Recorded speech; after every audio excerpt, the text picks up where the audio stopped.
Myen Gaပါရှင်လိုက်စာ TV ရဲ့စနေညမှာထုတ်လွှင့်နေတဲ့ဗမာတိုင်းသားဘာသာဖြစ်တဲ့တင်ဆက်မှုအစီအစဉ်ကနေကြိုဆိုလိုက်ပါတယ်ရှင်ဒီနေ့ညတင်ဆက်ပေးရမယ့်တဲ့တွေကတော့ကမ်ပိုင်တီကုံတရေးကိတ်ကပြန်လည်ဖွင့်လှစ်လိုက်တဲ့တဲ့အင်းတော်ကြီးဒေသတွင်စစ်ကောင်စီရင်တန်းကိုကန်ရီတို့မိုင်းခွဲတိုက်ခိုက်တဲ့တင်တွေကိုတင်ဆက်ပေးတော့မှာဖြစ်ပါတယ်ရှင်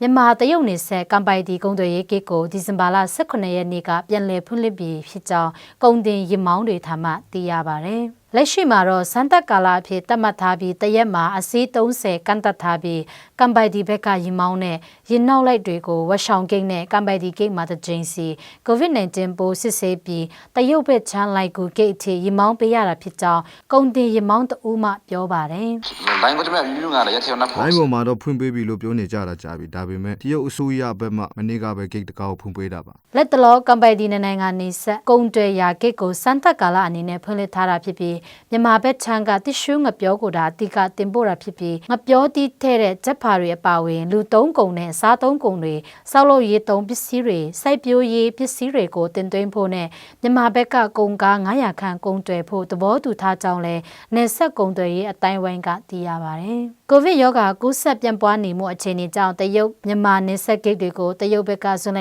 17ရက်နေ့ကတည်းကပိတ်ထားခဲ့တာဖြစ်ကြောင်းလည်းသိရပါတယ်ရှင်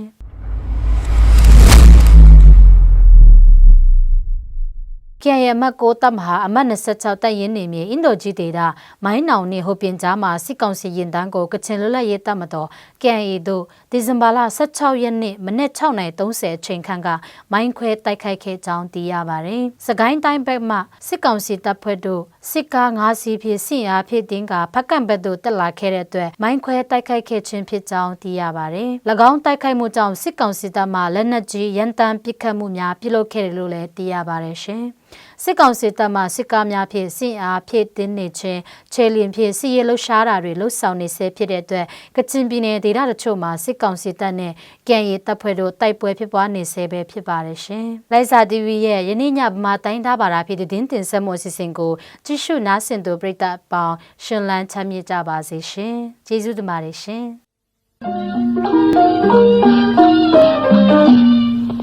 ။